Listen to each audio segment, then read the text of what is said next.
Hi, എല്ലാവർക്കും നമസ്കാരം. നമ്മുടെ പുതിയൊരു വ്ളോഗിലേക്ക് എല്ലാവർക്കും സ്വാഗതം. എല്ലാവരും സുഖമായിട്ടിരിക്കുമല്ലേ? ഞങ്ങളുടെ സുഖമായിട്ടിരിക്കുന്നു. അപ്പോൾ ഇന്നത്തെ വീഡിയോ ടൈറ്റിലും തമ്പനയിലൊക്കെ കണ്ടപ്പോൾ തന്നെ മനസ്സിലായി കാണുമല്ലോ, ഞങ്ങൾ തഞ്ചാവൂരിലേക്ക് പോവാണ്. അപ്പോൾ തഞ്ചാവൂർ ക്ഷേത്രത്തിലേക്കാണ് കേട്ടോ പോകുന്നത്. അപ്പോൾ നമ്മളവിടെ 2 നൈറ്റ് സ്റ്റേ ചെയ്യുന്നുണ്ട്. അപ്പോൾ നമുക്ക് ഇന്നത്തെ വീഡിയോയിൽ അവിടുത്തെ വിശേഷങ്ങളൊക്കെ കാണാം. അപ്പോൾ നമ്മൾ കുറച്ച് ദിവസമായിട്ട് പ്ലാൻ ചെയ്യുന്നുണ്ട് ഇങ്ങനെ തഞ്ചാവൂർ പോകണമെന്ന് കേട്ടോ. അപ്പോൾ ഇപ്പോഴാണ് സമയം കിട്ടിയത്. ആമിക്ക് വെക്കേഷനൊക്കെ ആയപ്പോൾ അപ്പോൾ ഈ ഒരു സമയത്ത് പോയാലാണ് അവിടെ സ്റ്റേ ഒക്കെ ചെയ്യാൻ പറ്റുള്ളൂ. അപ്പോൾ നമുക്കിവിടുന്ന് ചെന്നൈയിൽ നിന്ന് എഗ്മോറിൽ നിന്നാണ് ട്രെയിന്. രാവിലെ 8 മണിക്കാണ് കേട്ടോ ട്രെയിന്. നമ്മൾ എടുത്തേക്കുന്നത് ചോഴൻ എക്സ്പ്രസ് ആണ്. അവിടെ ഒരു 1 മണിയൊക്കെ ആകുമ്പോഴേക്കും തഞ്ചാവൂർ ജംഗ്ഷനിൽ എത്തുവേ. അപ്പോൾ ആ ഒരു സമയം കണക്കാക്കി എടുത്തത്. രാവിലത്തെ യാത്രയാകുമ്പോൾ നമുക്ക് വലിയ ക്ഷീണം തോന്നത്തില്ലല്ലോ, അതുകൊണ്ടാണ് രാവിലത്തെ ട്രെയിൻ എടുത്തത്. അപ്പോൾ അതേ 8 മണി ആയപ്പോൾ തന്നെ നമ്മൾ ഇവിടെ എത്തിയിട്ടുണ്ട്. 7:30 ആയപ്പോൾ തന്നെ എത്തി, എഗ്മോറിലെത്തി. 8 മണിക്ക് തന്നെ കൃത്യമായിട്ട് ട്രെയിൻ എടുത്തിട്ടുണ്ട് കേട്ടോ. നമ്മൾ നേരത്തെ തന്നെ ബുക്ക് ചെയ്തിട്ടുണ്ടായിരുന്നു. അപ്പോൾ AC-യിലാണ് എടുത്തേക്കുന്നത്, 3A ആണ് എടുത്തേക്കുന്നത്. പിന്നെ ഈ ഒരു റൂട്ടിലേക്ക് വരുന്നത് തമിഴ്നാട് വഴി വരുന്നതുകൊണ്ട് തന്നെ അത്യാവശ്യം നല്ല ഭംഗിയാണ് കാണാനൊക്കെ. നല്ലപോലെ ഗ്രാമീണ ഭംഗി ആസ്വദിച്ച് വരാൻ പറ്റിയൊരു സ്ഥലമാണ് തഞ്ചാവൂർ എന്ന് പറയുന്നത്. പ്രത്യേകിച്ച് നമ്മൾ ട്രെയിൻ യാത്ര ചെയ്യുമ്പോൾ നമുക്ക് ഒരിക്കലും മടുക്കത്തില്ല. കാരണം മൊത്തം ഇവിടെ ഇങ്ങനെ കൃഷി സ്ഥലങ്ങളാണ് കൂടുതലും ഉള്ളത്. ഇപ്പം നിങ്ങൾ കണ്ടുകൊണ്ടിരിക്കുന്നത് ക്രിസ്മസ് ട്രീ ആണ് കേട്ടോ. അപ്പോൾ ക്രിസ്മസ് ട്രീ ഞാൻ ഫസ്റ്റ് ടൈമാണ് ഇങ്ങനെ കൃഷി ചെയ്യുന്നത് കാണുന്നത്. അപ്പോൾ കുറേ അധികം ക്രിസ്മസ് ട്രീ ഇങ്ങനെ നട്ടുപിടിപ്പിച്ചിട്ടുണ്ടായിരുന്നു. അപ്പോൾ അതൊക്കെ കണ്ടപ്പോൾ തന്നെ ഭയങ്കര സന്തോഷം തോന്നി. പിന്നെ പതിവ് പോലെ തന്നെ നമുക്ക് ട്രെയിനിൽ കയറി കഴിഞ്ഞാൽ എനിക്ക് നല്ല വിശപ്പാണ് കേട്ടോ. അങ്ങനെ ഞാനൊരു ചായയൊക്കെ മേടിച്ചായിരുന്നു കേട്ടോ ട്രെയിനിൽ നിന്ന്. സാധാരണ അങ്ങനെ ചായ ട്രെയിനിൽ നിന്ന് മേടിക്കുന്നതല്ല, സ്വിഗ്ഗിയാണ് ചെയ്യുന്നത്. പക്ഷെ ഇന്നിപ്പോൾ എനിക്ക് നല്ല തലവേദന ഉള്ള കാരണം കൊണ്ട് ചായ മേടിക്കുകയാണ് ചെയ്തത്. പിന്നെ ആമി പതിവ് പോലെ തന്നെ ട്രെയിനിലിരുന്ന് വരയ്ക്കാൻ വേണ്ടിയിട്ടുള്ള പുസ്തകവും ബുക്കും ഒക്കെ എടുത്തിട്ടുണ്ട് കേട്ടോ. ഡ്രോയിങ് ബുക്കും അവളുടെ അസൈൻമെൻറ്റ് നോട്ട്സൊക്കെ എടുത്തിട്ടുണ്ട്. അങ്ങനെ സംസാരിക്കുന്നതിനിടയിൽ നമ്മൾ കറക്റ്റ് 1 മണിയായപ്പോൾ തന്നെ തഞ്ചാവൂരിലെത്തി. തഞ്ചാവൂർ ജംഗ്ഷനിൽ നമ്മൾ ട്രെയിൻ ഇറങ്ങിയിട്ടുണ്ട്. അപ്പോൾ നമ്മൾ നേരെ പോകുന്നത് ഭക്ഷണം കഴിക്കാനാണ്. ഞാൻ പറഞ്ഞല്ലോ, രാവിലെ നമ്മളൊന്നും കഴിക്കാതെ വന്നേക്കുന്നതുകൊണ്ട് നല്ല വിശപ്പായിരുന്നു. അപ്പോൾ എന്തായാലും ആദ്യമേ തന്നെ ഹോട്ടലിൽ കയറി ഭക്ഷണം കഴിച്ചതിന് ശേഷം നമ്മൾ എടുത്തേക്കുന്ന ഹോട്ടലിലേക്ക്, നമ്മുടെ റൂമിലേക്ക് പോകാമെന്ന് കരുതിയേ. അപ്പോൾ ഇവിടെ നിന്ന് ഒന്ന് നടക്കാനുള്ള ഡിസ്റ്റൻസേ ഉള്ളൂ കേട്ടോ, വാക്കബിൾ ഡിസ്റ്റൻസേ ഉള്ളൂ നമ്മുടെ ഈ ട്രെയിൻ സ്റ്റേഷനിൽ ഇറങ്ങി റെയിൽവേ സ്റ്റേഷനിൽ നിന്ന് ഈ ഹോട്ടലിലേക്ക് വരാനായിട്ട്. അപ്പോൾ ആര്യ ഭവനിലേക്കാണ് വന്നേക്കുന്നത്.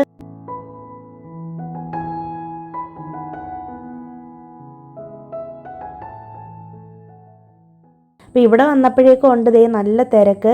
ഇവിടെയും കുറേ അധികം ആൾക്കാർ ക്യൂ നിൽപ്പുണ്ടായിരുന്നു കേട്ടോ. ഞങ്ങൾ ഇവിടെ വന്നിരിക്കുകയാണ്. അപ്പോൾ നമ്മളോട് ഇവിടെ വെയിറ്റ് ചെയ്യാൻ പറഞ്ഞ കാരണം കൊണ്ട് ഞങ്ങൾ അങ്ങനെ ഇവിടെ ഇരിക്കുകയാണ് കേട്ടോ. അപ്പോൾ എനിക്കാണെങ്കിൽ നല്ല തലവേദന എടുക്കുന്നുണ്ട്. അപ്പോൾ ഞാൻ അങ്ങനെ വിഷമിച്ചിരിക്കുകയാണ് കേട്ടോ. എന്തെങ്കിലും കഴിക്കാൻ കിട്ടിയാൽ മതി എന്നുള്ളൊരു രീതിയിലാണ് നമ്മൾ നിൽക്കുന്നത്. അപ്പോൾ ഇവിടുത്തെ ഭക്ഷണം നല്ല സ്വാദായിരുന്നു കേട്ടോ കഴിക്കാനായിട്ട്. അപ്പം ഇവിടുത്തെ തഞ്ചാവൂർ മീൽസാണ് നമുക്ക് ഇവിടുത്തെ തമിഴ്നാട് മീൽസ് ഇഷ്ടപ്പെടുന്നവർക്ക് ഉറപ്പായിട്ടും ഇഷ്ടപ്പെടും. ഞങ്ങൾക്ക് നല്ല ഇഷ്ടമാണ് ഇവിടുത്തെ മീൽസ് കഴിക്കാനൊക്കെ. അപ്പോൾ നമ്മൾ ഒരു സ്പെഷ്യൽ മീൽസും പറഞ്ഞിട്ടുണ്ടായിരുന്നു, ഒരു നോർമൽ മീൽസും പറഞ്ഞിരുന്നേ. അപ്പോൾ സ്പെഷ്യൽ മീൽസിൻ്റെ കൂടെ സൂപ്പും അതുപോലെ തന്നെ തൈര് ഇതുപോലെ ഒരു ചെറിയൊരു മൺചട്ടിയിലൊക്കെയാണ് തന്നേക്കുന്നത്. പിന്നെ ഇത് അലുവയാണ്. പിന്നെ സ്പെഷ്യൽ മീൽസ് ആയതുകൊണ്ട് തന്നെ ചപ്പാത്തിയും അതിൻ്റെ സ്പെഷ്യൽ കറികളും പിന്നെ അല്ലാതെ നമുക്ക് റൈസൊക്കെ സെപ്പറേറ്റ് ആയിട്ടാണ് തന്നത്. പിന്നെ നേരെ നമ്മൾ അവിടെ നിന്ന് തന്നെ ഹോട്ടലിൽ നിന്ന് കഴിച്ചിട്ട് ഇറങ്ങിയപ്പോൾ അവിടെ നിന്ന് തന്നെ ഒരു ഓട്ടോറിക്ഷ പിടിച്ചിട്ട് നേരെ നമ്മുടെ റൂമിലേക്ക് പോകാൻ കേട്ടോ. ഇവിടെ നിന്ന് ഒരു 5 മിനിറ്റ് ദൂരമേ ഉള്ളൂ. 100-150 രൂപയൊക്കെ കൊടുത്താൽ ഇവിടെ കൊണ്ടിറക്കും. അപ്പോൾ നമ്മൾ സ്റ്റേ ചെയ്യുന്ന ഹോട്ടൽ ഇവിടെയാണ്. അബീസ് ഇൻ എന്ന് പറഞ്ഞിട്ടൊരു ഹോട്ടലാണ് നമ്മൾ സ്റ്റേ ചെയ്തത്. അപ്പോൾ ഇത് എൻ്റെ ഹസ്ബൻഡിൻ്റെ ഫ്രണ്ട് ഇവിടെയാണ് താമസിക്കുന്നത് കേട്ടോ. അപ്പോൾ ആ പുള്ളിക്കാരൻ പറഞ്ഞിട്ട് സജസ്റ്റ് ചെയ്തൊരു ഹോട്ടലാണ് കേട്ടോ. അപ്പോൾ നമുക്ക് അത്യാവശ്യം നല്ലപോലെ ഇഷ്ടപ്പെട്ടായിരുന്നു. നമ്മുടെ യാത്രയും നല്ല സുഖകരമായിരുന്നു. നമ്മുടെ സ്റ്റേ ആണെങ്കിലും ഒക്കെ നമുക്ക് നല്ല സാറ്റിസ്ഫൈഡ് ആയിരുന്നു കേട്ടോ. പിന്നെ ഇവർക്ക് 5 സ്റ്റാർ ഹോട്ടലുണ്ട് തൊട്ട് പുറകിലായിട്ട്. നമ്മൾ 5 സ്റ്റാർ ഹോട്ടലിൻ്റെ ബിൽഡിംഗ് അല്ല വന്നേക്കുന്നത്, 3 സ്റ്റാർ ഹോട്ടലിൻ്റെ ആണ്. അപ്പോൾ 5 സ്റ്റാർ ഹോട്ടൽ വേണമെങ്കിൽ കുറച്ചും കൂടി റേറ്റ് ആയിരിക്കും, സൗകര്യങ്ങളും കൂടുതൽ കാണും. അപ്പോൾ നമുക്കിപ്പോൾ ഇതിൻ്റെ ആവശ്യമേ ഉള്ളായിരുന്നു കേട്ടോ. പിന്നെ ഇവിടെ തന്നെ ഫുഡൊക്കെ ഉണ്ട്, അതിന് നമ്മൾ സെപ്പറേറ്റ് പൈസ കൊടുക്കണം. അപ്പോൾ നമ്മളോട് അവർ പറഞ്ഞിരുന്നു ഫുഡ് വേണമെന്നുണ്ടെങ്കിൽ നേരത്തെ ഓർഡർ ചെയ്യണം, ഇല്ലാന്നുണ്ടെങ്കിൽ സ്വിഗ്ഗി ചെയ്തോ അല്ലെങ്കിൽ പുറത്തുനിന്ന് മേടിച്ചൊക്കെ കഴിക്കാൻ പറഞ്ഞിട്ടുണ്ടായിരുന്നു കേട്ടോ. അപ്പോൾ നമ്മൾ പുറത്തുനിന്നാണ് മേടിച്ച് കഴിച്ചത്. കാരണം നമ്മൾ ആ ഒരു സമയത്ത് എത്തിയപ്പോഴത്തേക്കും കുറച്ച് ലേറ്റായി പോയി.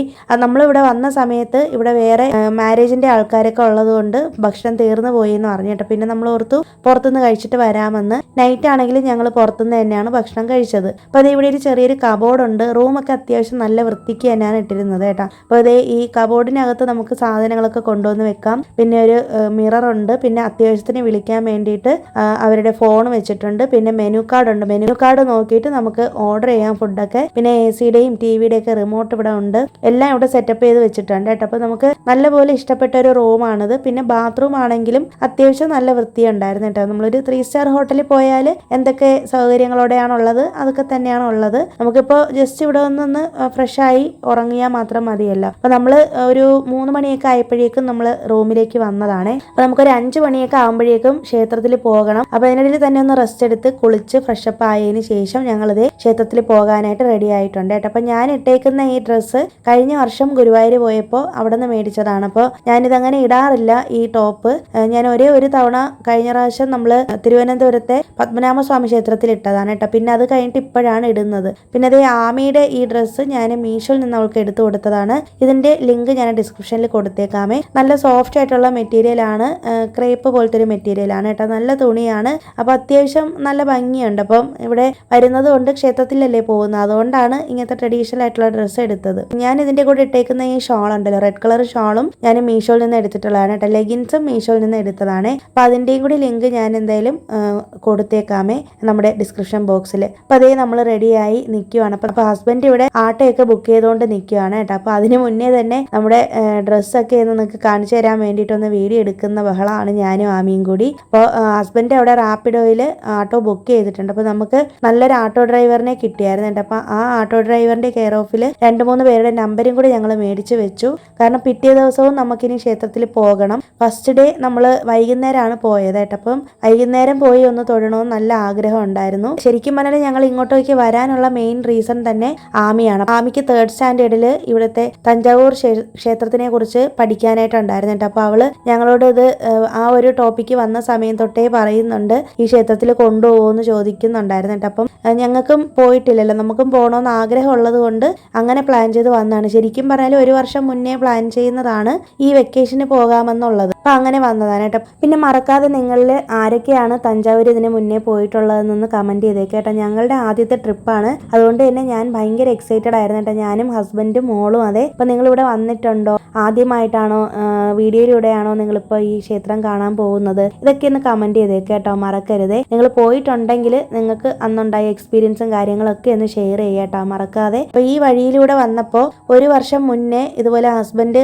എനിക്കിങ്ങനെ ഒരു റീൽസ് കാണിച്ചു തന്നായിരുന്നേ. ഈ ഒരു വഴി കൂടി മയിലുകൾ ഇങ്ങനെ നടന്നു പോകുന്നത് കാണിച്ചു തന്നായിരുന്നു കേട്ടോ. അപ്പം ഞാൻ അന്ന് ഇങ്ങനെ മനസ്സിൽ ഓർത്ത് വെച്ചിരുന്നു, ഈ ഒരു സ്ഥലത്ത് നമുക്ക് വരാൻ പറ്റിയിരുന്നെങ്കിലെന്ന്. ശരിക്കും പറഞ്ഞാൽ എനിക്ക് അറിയത്തില്ലായിരുന്നു ഇത് തഞ്ചാവൂരാണെന്നുള്ളത് അന്ന് ആ റീൽസ് കണ്ടപ്പോൾ. പക്ഷേ ഇപ്പോൾ ഇതുവഴി ഇങ്ങനെ ആട്ടോയിൽ വന്നപ്പോഴാണ് എന്നോട് ഹസ്ബൻഡ് പറഞ്ഞത് അന്ന് ആ റീൽസിൽ കാണിച്ചു തന്നത് ഈ സ്ഥലമാണെന്ന്. അപ്പോൾ എനിക്ക് ശരിക്കും അത്ഭുതമായി. എനിക്ക് എൻ്റെ ലൈഫിൽ അങ്ങനെ കുറേയധികം ഇൻസിഡൻറ്റ് ഉണ്ടായിട്ടുണ്ട്. ഇപ്പോൾ സ്വപ്നത്തിൽ കാണുന്ന സ്ഥലങ്ങൾ ആദ്യമായിട്ട് ഞാൻ കാണുന്നത് സ്വപ്നത്തിലായിരിക്കും, അല്ലെങ്കിൽ ചിലപ്പോൾ റീൽസിലായിരിക്കും, അല്ലെങ്കിൽ ന്യൂസ് പേപ്പറിലായിരിക്കും, അല്ലെങ്കിൽ ന്യൂസിലായിരിക്കാം. അങ്ങനെയുള്ള സ്ഥലത്തൊക്കെ ഞാൻ പിന്നീട് പോയിട്ടുണ്ട് കേട്ടോ. അപ്പം അങ്ങനെ ചില മിറാക്കിൾ സംഭവങ്ങളൊക്കെ എൻ്റെ ലൈഫിൽ നടന്നിട്ടുണ്ട്. അപ്പം അങ്ങനെ നടന്നൊരു സംഭവമാണ് ഈ ഒരു തഞ്ചാവൂരിലേക്കുള്ളൊരു യാത്രയും. അപ്പം അതെനിക്ക് വളരെ കൗതുകം തോന്നിയൊരു കാര്യമാണ്. പിന്നെ അത് കഴിഞ്ഞിട്ട് നമ്മളിതേ നേരെ എത്തിയിട്ടുണ്ട്. ആട്ടോ ചേട്ടൻ നമ്മളെ അവിടെ കൊണ്ട് ഇറക്കിയിട്ട് പോയി. അപ്പോൾ നമ്മളിതേ നേരെ വന്നിട്ട് ചെരുപ്പ് ഇടാൻ വേണ്ടിയിട്ട് കയറിയിട്ടുണ്ട്. അപ്പം നമുക്ക് അവിടെ ചെരുപ്പ് സൂക്ഷിക്കാനൊക്കെ സ്ഥലമുണ്ട് കേട്ടോ. വരുന്ന വഴിയിൽ തന്നെ നേരെ ലെഫ്റ്റ് സൈഡിലായിട്ട് അവിടെ ഗണപതിയാണ് വെച്ചേക്കുന്നത്. അവിടെ കയറി നമുക്കൊന്ന് തൊഴുതിട്ട് നേരെ നമുക്ക് ക്ഷേത്രത്തിനുള്ളിലേക്ക് കയറാം. ശരിക്കും പറഞ്ഞു കഴിഞ്ഞാൽ ഇതിനകത്ത് കയറിയപ്പോൾ ഏറ്റവും കൂടുതൽ ഞെട്ടിയത് ഞാൻ തന്നെയാണ് കേട്ടോ. നിങ്ങൾ പൊന്നിയിൻ സെൽവൻ സിനിമ കണ്ടിട്ടുള്ളവരാണെങ്കിൽ അറിയാമായിരിക്കും. അപ്പോൾ നമ്മൾ നേരെ കയറി വരുമ്പോൾ തന്നെ നമ്മുടെ ലെഫ്റ്റ് സൈഡിലായിട്ട് അവിടെ ക്ഷേത്രത്തിൻ്റെ ഒരു മാപ്പൊക്കെ കൊടുത്തിട്ടുണ്ട്. പിന്നെ അതുപോലെ തന്നെ അവിടുത്തെ ഹിസ്റ്ററിയും കാര്യങ്ങളൊക്കെ എഴുതി വെച്ചിട്ടുണ്ട് കേട്ടോ. പിന്നെ ഇത് ശരിക്കും പറഞ്ഞാൽ 1000 വർഷത്തോളം പഴക്കമുള്ളൊരു ക്ഷേത്രമാണ്.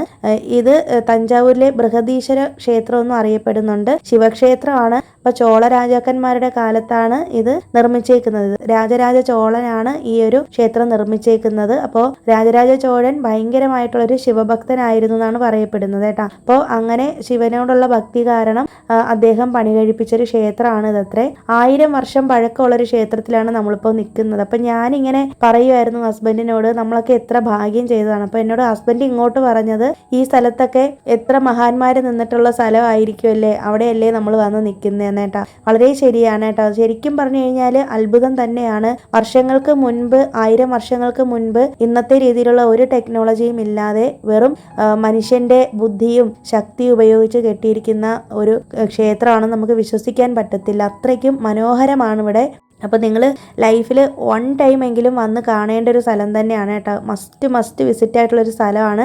ഞാനിത് വീഡിയോയിൽ കാണിക്കുമ്പോൾ നിങ്ങൾക്ക് എത്രത്തോളം അറിയാമെന്ന് എനിക്ക് മനസ്സിലാവുന്നില്ല, പക്ഷേ മസ്റ്റായിട്ട് നിങ്ങൾ വിസിറ്റ് ചെയ്യേണ്ട ഒരു സ്ഥലം തന്നെയാണ്. പ്രത്യേകിച്ച് നമ്മുടെ മക്കളെ കൊണ്ടുവന്ന് കാണിക്കുക കേട്ടോ. ശരിക്കും ഇതുപോലുള്ള സ്ഥലങ്ങളിലൊക്കെ വരാൻ പറ്റുക എന്ന് പറയുന്നതിനൊരു ഭാഗ്യമായിട്ടാണ് ഞാൻ കരുതുന്നത് കേട്ടോ. അപ്പോൾ അതേ നമ്മൾ എത്തിയിട്ടുണ്ട്. വൈകുന്നേരം ഈവനിങ് സൺസെറ്റിൻ്റെ സമയത്താണ് വന്നേക്കുന്നത്. അപ്പോൾ നമ്മൾ നേരത്തെ തന്നെ ഞാൻ പറഞ്ഞല്ലോ, പ്ലാൻ ചെയ്തിരുന്നു സൺസെറ്റ് കാണാൻ വേണ്ടിയിട്ട് ഇങ്ങോട്ടേക്ക് വരണം എന്നുള്ളത്. അപ്പോൾ നേരെ വന്ന് ആദ്യത്തെ ആ കവാടത്തിലൂടെ കടന്ന് വരുമ്പോൾ തന്നെ നമുക്ക് കാണാൻ പറ്റുന്നത് നന്ദിയെ വെച്ചേക്കുന്ന ഒരു ശ്രീകോവിലാണ് കേട്ടോ. അപ്പോൾ ആ നന്ദിയുടെ ഉയരം തന്നെ 12 അടി ഉയരവും 20 അടി നീളവും ഉണ്ടെന്നാണ് പറയപ്പെടുന്നത്. ഒറ്റക്കല്ലിൽ തീർത്തിരിക്കുന്ന നന്ദിയുടെ വിഗ്രഹത്തിന് 25 ടൺ വെയിറ്റ് ഉണ്ടെന്നാണ് പറയപ്പെടുന്നത്. അത്രയ്ക്കും വലുതാണ് കേട്ടോ. പിന്നെ ഈ ക്ഷേത്രത്തിൽ എവിടെ നോക്കിയാലും കൊത്തുപണികളാണ് കാണാൻ പറ്റുക. വളരെ മൈന്യൂട്ടായിട്ടുള്ള ചെറിയ രീതിയിലുള്ള കൊത്തുപണികൾ, അതും ഓരോന്നിൻ്റെയും സൈസും അതുപോലെ തന്നെ ആ ഒരു അകലവും ഒക്കെ വളരെ മൈന്യൂട്ടായിട്ട് നിരീക്ഷിച്ചു കഴിഞ്ഞാൽ അറിയാം. ഈക്വൽ ആയിട്ടുള്ള ഡിസ്റ്റൻസിലാണ് കേട്ടോ എല്ലാം ചെയ്തു വെച്ചേക്കുന്നത്. പിന്നെ ഈ ക്ഷേത്രത്തിന്റെ പല സ്ഥലങ്ങളിലായിട്ടും ആനയൊക്കെ കൊത്തുപണി ചെയ്തു വെച്ചിട്ടുണ്ട്. പിന്നെ ഈ ക്ഷേത്രത്തിന്റെ മേലെ ഭാഗത്ത് ഈ ആൾക്കാർ കയറി പോകുന്നതാണ് മെയിൻ ആയിട്ടുള്ള ക്ഷേത്രം. അതായത് ശിവലിംഗത്തിലാണ് ഇവിടുത്തെ പ്രതിഷ്ഠ വെച്ചേക്കുന്നത് കേട്ടോ.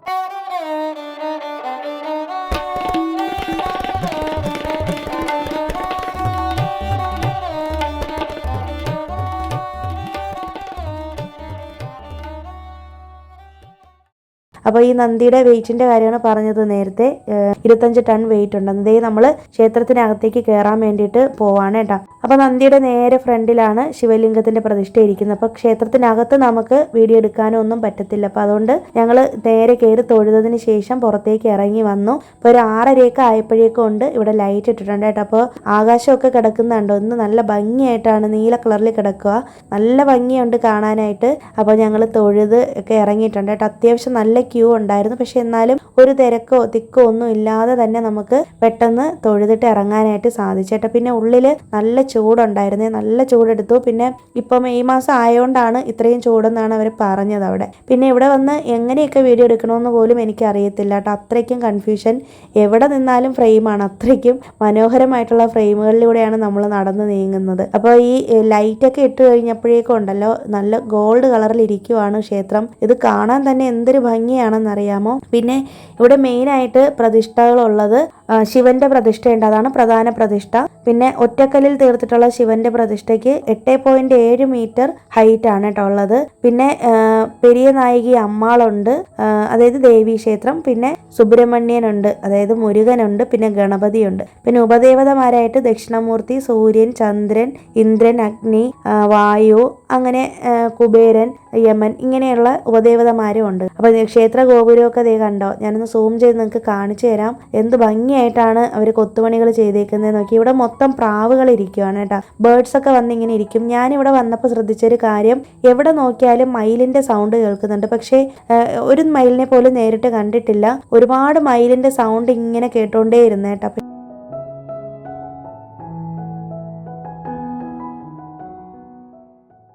ഇവിടെ വന്നപ്പോൾ ഞങ്ങളൊരു പയ്യനെ പരിചയപ്പെട്ടപ്പോൾ പറഞ്ഞൊരു കാര്യം, ഇവിടെ ഏതോ ഒരു സ്ഥലത്ത് വളരെ ചെറിയൊരു ഗ്യാപ്പിൽ ഒരു ചെടിക്ക് മാത്രം വളരുന്ന രീതിയിൽ ഒരു സംഭവം പണിത് വെച്ചിട്ടുണ്ട്. പക്ഷെ ഞങ്ങളത് കണ്ടുപിടിച്ചില്ല കേട്ടോ. ഞങ്ങൾ കുറേ അന്വേഷിച്ചു. പക്ഷെ ആ പയ്യനത് പറഞ്ഞു തന്നിട്ട് എങ്ങോട്ടോ പോയി. ഞങ്ങൾ പിന്നെ ആ പയ്യനെ കണ്ടതുമില്ല. അപ്പോൾ അത് കണ്ടുപിടിച്ചിരുന്നെങ്കിൽ നല്ലതായിരുന്നില്ല, നിങ്ങൾക്കും കൂടി കാണിച്ചു തരാൻ പറ്റിയേനെ.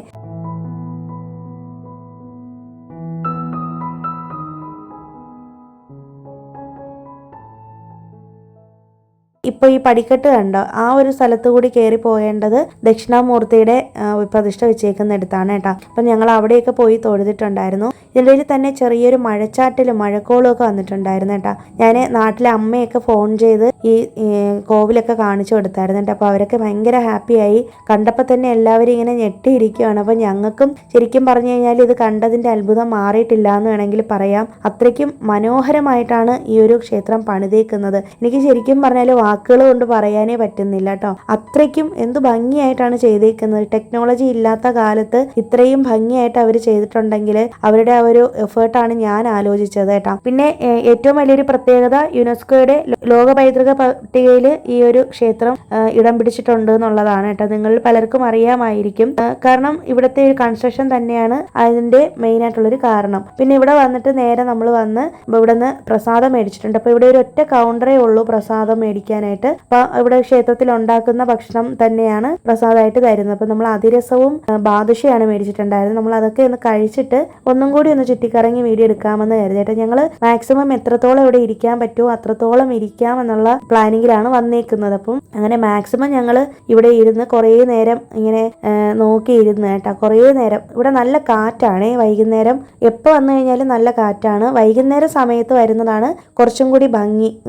കാരണം നല്ല തണുത്ത കാറ്റും നല്ല ഒരു അറ്റ്മോസ്ഫിയർ ഒക്കെ ആയിരിക്കും കേട്ടോ. മഴയും കൂടി പെയ്തു കഴിഞ്ഞാൽ സൂപ്പർ ആയിരിക്കും. അപ്പൊ നമ്മൾ ഇന്ന് വന്ന ദിവസം ഇവിടെ മഴ പെയ്തിട്ടുണ്ടായിരുന്നു കേട്ടോ. വൈകുന്നേരം ചെറിയൊരു കോളൊക്കെ ഉണ്ടായിരുന്നെങ്കിലും രാത്രി ആയപ്പോഴാണ് മഴ പെയ്തത്. അപ്പോൾ ഞാനാണെങ്കിൽ ഇങ്ങനെ ചുറ്റി കറങ്ങി നടന്ന് വീഡിയോ എടുക്കുകയാണ് കേട്ടോ. എനിക്ക് എവിടെ നിന്ന് എടുക്കണം, എങ്ങനെ എടുക്കണം, എവിടെ അവസാനിപ്പിക്കണമെന്ന് അറിയാതെ പരന്ന് പിടിച്ചിങ്ങനെ വീഡിയോ എടുത്തുകൊണ്ട് നടക്കുവാണ് ഞാൻ.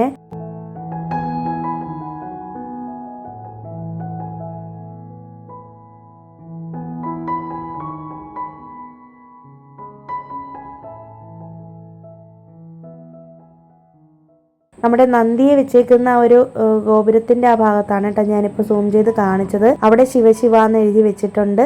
പിന്നെ ഇതിനകത്ത് തന്നെ മരങ്ങളൊക്കെ നട്ടുപിടിപ്പിച്ചിട്ടുണ്ട് കേട്ടോ. നമുക്കിവിടെ പുൽത്തകിടി പോലെ ഇവിടെ ഇട്ടിട്ടുണ്ട്. എവിടെ വേണമെങ്കിലും നമുക്ക് ഇരിക്കാം. പിന്നെ ഈ കാണുന്ന തൂണുകൾ കണ്ട് അതൊരു വരാന്തയാണ് കേട്ടോ. 400 തൂണുകൾ ഉണ്ടെന്നാണ് പറയുന്നത്. ഈ തൂണുകളെല്ലാം ഒരേ അകലത്തില് ഒരേ വലിപ്പത്തിലാണ് പണി കഴിപ്പിച്ചേക്കുന്നത്. നമ്മളവിടെ കുറച്ചു നേരം നിന്ന് കഴിഞ്ഞപ്പോൾ തന്നെ മഴ തുടങ്ങിയിട്ടുണ്ട്. മഴ പിന്നെ ചാറ്റൽ മഴയായി. പിന്നെ കുറെ കഴിഞ്ഞപ്പോഴേക്കും നല്ലോണം ഉറച്ചു പെയ്യാൻ തുടങ്ങി. അപ്പൊ നമ്മൾ കുറച്ചു നേരം പുറത്തൊക്കെ നിന്നിങ്ങനെ വീഡിയോ ഒക്കെ എടുത്ത് ഇങ്ങനെ മഴ പെയ്ത സമയത്ത് വരാന്തയിലൂടെ കടന്നു പോവാണ് കേട്ടോ.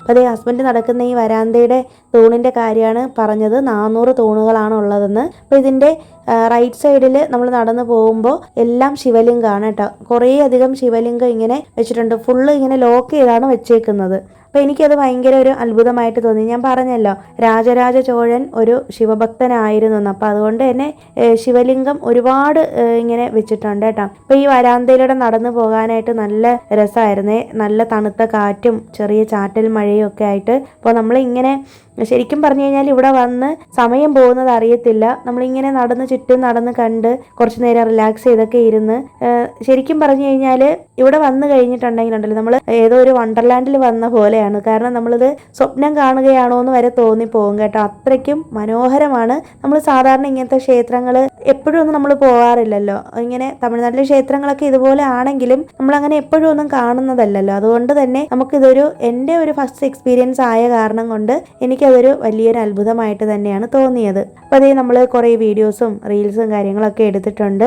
അപ്പോൾ ആളുകളൊക്കെ ഇങ്ങനെ പല സ്ഥലങ്ങളിലായിട്ട് ഇരിക്കുന്നുണ്ട് കേട്ടോ. പിന്നെ എനിക്ക് തോന്നിയ മറ്റൊരു കാര്യം, ചില സ്ഥലങ്ങളിലൊന്നും വലിയ വൃത്തിയില്ല. കാരണം നായ്ക്കളൊക്കെ ഇങ്ങനെ കറങ്ങി നടപ്പുണ്ടായിരുന്നു കേട്ടോ. അപ്പോൾ അത് നമുക്കൊരു ബുദ്ധിമുട്ടായിട്ട് തോന്നി. എന്നാലും വലിയ കുഴപ്പമില്ല.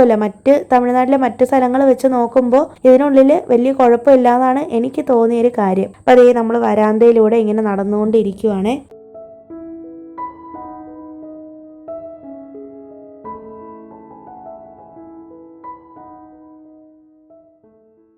പിന്നെ ഈ ക്ഷേത്രത്തിന് ചുറ്റുമുള്ള ഈ പുറംമതിൽ നിർമ്മിച്ചേക്കുന്നത് 16-ാം നൂറ്റാണ്ടിലെന്നാണ് പറയുന്നത്. പിന്നെ 66 മീറ്റർ ഉയരമുള്ള ഒരു ഗോപുരമുണ്ട്. അതിന്റെ മുകളിൽ ഈ കാണുന്നുണ്ടോ, ഇതിന്റെ മേലെ ഗോളാകൃതിയിലുള്ളൊരു കലശവും വെച്ചിട്ടുണ്ട് അത്രേ. അത് 81 ടൺ വെയിറ്റ് ഉണ്ടെന്നാണ് പറയുന്നത്. അപ്പോൾ ആ ഒരു ഗോപുരത്തിന്റെ നിഴല് ഭൂമിയിൽ പതിക്കില്ല എന്നാണ് വിശ്വാസം. അതാണ് ഇവിടുത്തെ ഏറ്റവും വലിയ പ്രത്യേകത. ഇപ്പൊ നമ്മൾ നടന്ന് നീങ്ങുന്ന ഈ ഒരു സ്ഥലം കണ്ട അതിന്റെ ഓപ്പോസിറ്റ് ആ പടിക്കെട്ട് കണ്ടത് ഇവിടുത്തെ സുബ്രഹ്മണ്യ ക്ഷേത്രത്തിൽ ക്ഷേത്രത്തിലെ പ്രതിഷ്ഠ ഇരിക്കുന്ന സ്ഥലമാണ് കേട്ടോ. അപ്പോൾ നമ്മൾ ഇപ്പോൾ അവിടെ കയറി തൊഴുതിട്ടില്ല, പിറ്റേന്ന് രാവിലെയാണ് തൊഴാനായിട്ട് വന്നത് അവിടെ. പിന്നെ ദേ ഇവിടെയാണെങ്കിൽ കണിക്കൊന്ന മരം കണ്ടപ്പോൾ ഞാൻ ജസ്റ്റ് ഒന്ന് നിങ്ങൾക്ക് കാണിച്ചു തരാൻ വേണ്ടി വീഡിയോ എടുത്തതാണ് കേട്ടോ. കണിക്കൊന്ന ഇങ്ങനെ പൂത്തുലഞ്ഞ് നിൽക്കുന്ന കണ്ടപ്പോൾ എനിക്ക് നമ്മുടെ വിഷുവിൻ്റെ കാര്യങ്ങളൊക്കെ ഓർമ്മ വന്നായിരുന്നു. പിന്നെ നമുക്കിവിടെ നടന്ന് പോകാനൊക്കെ ഒരുപാട് സ്ഥലമുണ്ട്. പിന്നെ നമ്മൾ അമ്മാളുടെ അടുത്തും കൂടി പോയി തൊഴുതിട്ടുണ്ട് കേട്ടോ. ദേവീ ക്ഷേത്രത്തിലും കൂടെ തൊഴുതിട്ട് ഞങ്ങൾ ഇറങ്ങി. അപ്പോൾ നമ്മൾ ആദ്യം അറിഞ്ഞില്ലായിരുന്നു എന്നിട്ട് അതിനകത്ത് ദേവീക്ഷേത്രം ഉള്ള കാര്യം പിന്നീടാണ് കണ്ടുപിടിച്ചത്. ഇങ്ങനെ നടന്ന് പോയപ്പോഴാണ് ഓരോന്നായിട്ട് കണ്ടുപിടിച്ചത്. ഇവിടെ ശരിക്കും പറഞ്ഞു കഴിഞ്ഞാൽ ഓരോ തവണ വരുമ്പോഴും ഓരോ അത്ഭുതങ്ങൾ കാണാമെന്നാണ് പറയുന്നത് കേട്ടോ. ഇപ്പൊ നമ്മൾ പോയിട്ട് നമ്മൾ കാണാത്ത കുറേ കാര്യങ്ങൾ തിരികെ വീട്ടിൽ വന്നതിന് ശേഷം ഈ ഫോണിലൊക്കെ നോക്കിയപ്പോഴും ഒക്കെയാണ് അറിയുന്നത് കേട്ടോ. വരുന്ന വഴിക്ക് റീൽസൊക്കെ കണ്ടപ്പോഴാണ് അറിയുന്നത്. കുറേ കാര്യങ്ങൾ ഞങ്ങളും മിസ്സായിട്ടുണ്ട്. അപ്പം അതേ ഞങ്ങൾ എല്ലായിടവും കണ്ട് തൊഴുതിട്ട് നേരെ നമ്മൾ റൂമിലേക്ക് പോവാണ് കേട്ടോ. രാത്രി വൈകുന്നേരത്തെ സമയം പ്രവേശന സമയം 4 മണി മുതൽ രാത്രി 8:30 വരെയാണ്. അപ്പം നമ്മൾ 8 മണിയായപ്പോൾ തന്നെ ഇവിടെ നിന്ന് ഇറങ്ങി ഞങ്ങളിനി നേരെ റൂമിലേക്കാണ് പോകുന്നത്. ശരിക്കും പറഞ്ഞു കഴിഞ്ഞാൽ കണ്ടിട്ടും മതി വരുന്നേ ഇല്ല കേട്ടോ. എനിക്ക് അവിടെ തന്നെ ഇരിക്കാനാണ് തോന്നിയത്, എനിക്കും ഹസ്ബൻഡിനും. അപ്പോൾ എന്തായാലും നാളെ രാവിലെ നമ്മൾ ഇങ്ങോട്ടേക്ക് വരുന്നുണ്ട്. ആ വീഡിയോ ഉറപ്പായിട്ടും നമ്മൾ നെക്സ്റ്റ് വ്ളോഗിൽ കാണിക്കുന്നുണ്ട് കേട്ടോ. അപ്പോൾ ഇതിൻ്റെ കണ്ടിന്യൂഷൻ ആയിരിക്കുള്ളൂ നെക്സ്റ്റ് വ്ളോഗ്. ചിലപ്പോൾ ഞാൻ നാളെ വീഡിയോ ഇടാനുള്ള ചാൻസ് ഉണ്ട് കേട്ടോ. നാളെ ശനിയാഴ്ച നോക്കട്ടെ, അറിയില്ല, ഉറപ്പില്ല. ഇല്ലെങ്കിൽ നാളെ വീഡിയോ വന്നില്ലെങ്കിൽ തിങ്കളാഴ്ച ആയിരിക്കുള്ളൂ ഇതിൻ്റെ ബാലൻസ് വീഡിയോ വരുന്നത് കേട്ടോ. അപ്പോൾ നമ്മൾ ഇവിടെ നിന്ന് റാപ്പിഡോയിൽ ഒരു ആട്ടോ ബുക്ക് ചെയ്തിട്ട് നേരെ ഞങ്ങൾ നമ്മുടെ ഹോട്ടലിലേക്ക് വന്നിട്ടുണ്ട് കേട്ടോ. അബീസിനിലേക്കാണ് വന്നിരിക്കുന്നത്. അപ്പോൾ ഞാൻ നേരത്തെ ഇതിൻ്റെ ഫ്രണ്ട് പോർഷൻ കാണിച്ചിട്ടുണ്ടായിരുന്നില്ലല്ലോ. ഇതിൻ്റെ ഉള്ളിലൊക്കെ നല്ല രസമാണ്. ഇവിടെ കൊത്തുപണികളൊക്കെ ഇങ്ങനെ ചെയ്ത് വെച്ചിരിക്കുന്നതൊക്കെ കാണാനായിട്ട്. ശരിക്കും പറഞ്ഞാൽ തഞ്ചാവൂർ എന്ന് പറയുന്നത് കലകളുടെ നാടാണെന്ന് പറയപ്പെടും. അപ്പോൾ നല്ല രസമാണ് കേട്ടോ. ഇവിടെ കുറേ കാര്യങ്ങൾ കാണാനൊക്കെ ഉണ്ട്. ഞങ്ങൾ പോയ സ്ഥലങ്ങളും മറ്റു കാര്യങ്ങളൊക്കെ നാളത്തെ വീഡിയോയിൽ നിങ്ങൾക്ക് കാണിച്ചു തരാമേ. നമ്മൾ റൂമിൽ വന്നതിന് ശേഷം സ്വിഗ്ഗിയിൽ ഓർഡർ ചെയ്യുകയാണ് ചെയ്തത് ഭക്ഷണം. അപ്പോൾ ഞങ്ങൾ ഡിന്നറൊക്കെ കഴിച്ചിട്ട് കിടന്നിട്ടുണ്ട്. അപ്പോൾ ഈ ഒരു വീഡിയോ നിങ്ങൾക്ക് ഇഷ്ടമായി, യൂസ്ഫുൾ ആയി എന്ന് വിശ്വസിക്കുന്നു. വീഡിയോ ഇഷ്ടമായാലൊന്ന് ലൈക്ക് ചെയ്യാനും ഷെയർ ചെയ്യാനും കമൻറ്റ് ചെയ്യാനും, ആദ്യമായിട്ട് കാണുന്ന കൂട്ടുകാരുണ്ടെങ്കിൽ ഒന്ന് സബ്സ്ക്രൈബ് ചെയ്ത് വെച്ചേക്കൂ. തഞ്ചാവൂരിലെ വിശേഷങ്ങളായിട്ട് നമുക്കിനി അടുത്ത വീഡിയോയിൽ വീണ്ടും കാണാം. അതുവരേക്കും എല്ലാവർക്കും ബൈ. Thanks for watching.